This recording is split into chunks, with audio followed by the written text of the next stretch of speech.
Hello everybody, welcome to Awesome Rusty Bucket. Subscribe to the channel if you haven't already and drop a like on this video. I'm trying to hit 100k subscribers on this channel, so your subscription is much appreciated. Let's get on with these hot takes. Paul George is better than Jason Tatum and Devin Booker. No and probably. Jason Tatum is notably better than Devin Booker, so I don't like them being put in the same camp. And Jason Tatum is a little bit better than Paul George, I think. Just simply because Tatum is more of a playmaker and more of a shot creator. An issue I've always had with Paul George as a primary option is I just feel like his actual shot creation is just like one tier below like what you want out of your star player. He's a phenomenal shooter, but a lot, like so much of his offense comes within the flow of the offense rather than just being like, I'm taking the ball off the court and shooting it. And he's not bad at that stuff by any means. I don't mean to give that impression. But if I want someone to walk up the floor and give me a bucket, I'd rather have Tatum for that scenario. I'd also rather have Booker for that scenario, but I think Paul George's defense splits that difference. Meanwhile, I think Tatum's actually arguably a better defender than Paul George, a better playmaker, a better shot creator. The only difference is Paul George is a better three-point shooter. That's the only thing that I'd really give PG. The Thunder will go down as the worst franchise in history if they don't win a championship within the next decade.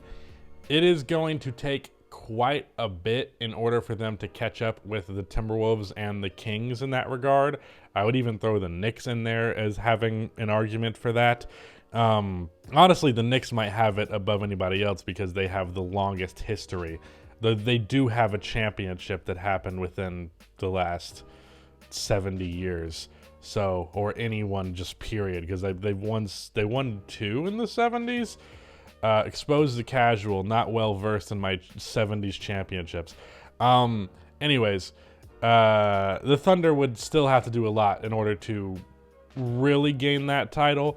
It would be pretty fucking bad, though, if after all the asset buildups they have, they at the very least need to compete for a championship. If they don't even get close, that would be rough. In the next 10 years, yeah, that'd be bad. Because you can, the way they exist right now, it would just take like a couple of disgruntled players, and the Thunder could just trade for a full star team. Not like, you know what I mean. Like you could put, honestly, if the Thunder really put their heads to it, they could probably trade for Donovan Mitchell and Kevin Durant right now. Like something like that, something ridiculous like that. It's not out of the cards for them. That's how many assets they have. So if they really wanted to shoot for it, they absolutely could. And they should at some point. And if they don't, and they never get any kind of significant playoff success out of all of this buildup, it was for nothing, and it's embarrassing. John Stockton is not a top 10 playmaker of all time. Matter of fact, I'd even take Michael Jordan over him. Yeah, playmaker is a very important distinction to me from passer. John Stockton is one of the greatest passers of all time. He is not a top 10 playmaker because part of making a play is not just passing the ball, but also creating space for someone or creating an opening, and you do that by being a threat to score.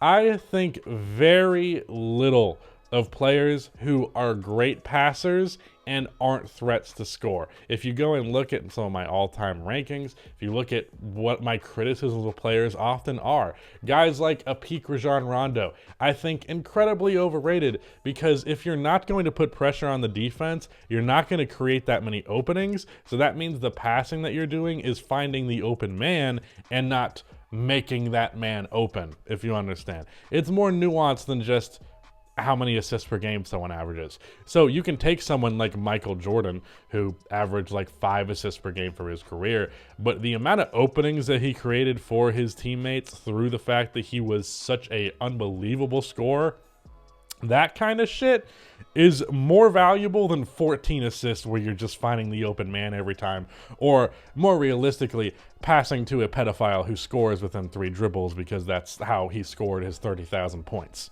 when he should have been behind bars. Charlotte fumbled the bag in not signing Mike D'Antoni as they blew the chance in transforming LaMelo Ball into an offensive superstar in year 3. You know, I do think not signing D'Antoni was a mistake. However, I don't know that there is a significant difference between in actual coaching talent between Mike D'Antoni and the guy that they hired. I can't remember what his fucking name is. I know it's someone who was there before and is back now.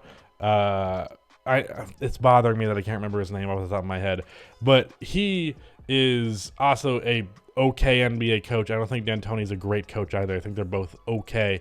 Mike D'Antoni would have been the more fun option, and LaMelo probably would have put up better stats. I don't necessarily think that he would actually be made into a better player. I think he'd fill up the stat sheet better, but I don't know that means he's a better player necessarily. Every time we start forgetting about LeBron, he reminds us the Lakers are winning the championship next year if AD is healthy. Western Conference Finals if not.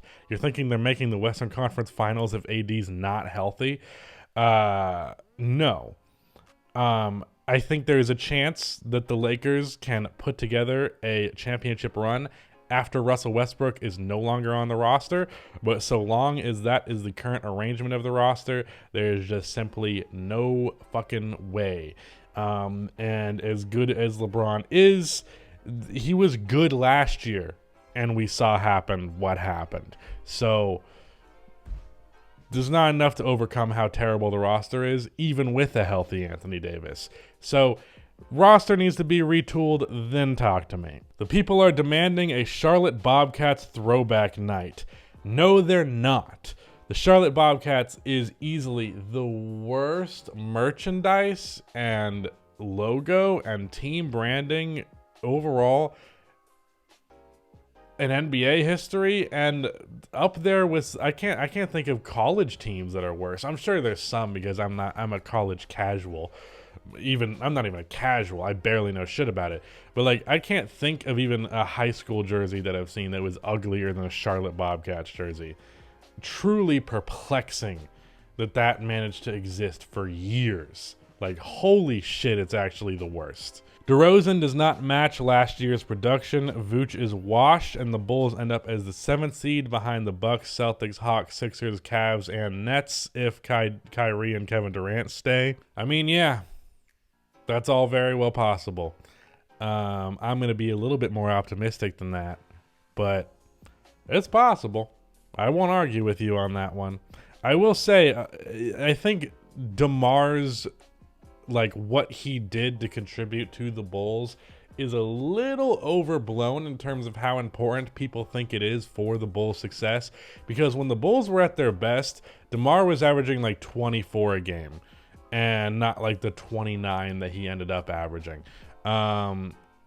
Like as DeMar started filling up the stat sheet, it was compensating for the fact that the Bulls as a team were starting to slip. The best version of the Bulls is when DeMar averages like 23. And I could very well see him doing that again at the very least. So situationally, not put in the position to carry, and hopefully Vooch just works better as a connector next year. I think the Bulls will be at the very least like close to a 50-win team again, as they were last year, because I believe they won 49 games. Skylar White is the most annoying character ever. No, you are sexist, and or you didn't come around to realizing that Walter White is fucking evil and the bad guy.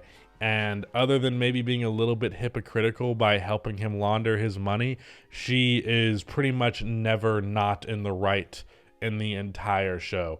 The only thing that is wrong that she does is sing happy birthday to Ted like Marilyn Monroe to JFK. That's the worst scene in all of the Breaking Bad or Better Call Saul universe, and it's one of the worst scenes in all of television. My fucking God, is it bad. Anyways, yeah, that is it. Goodbye.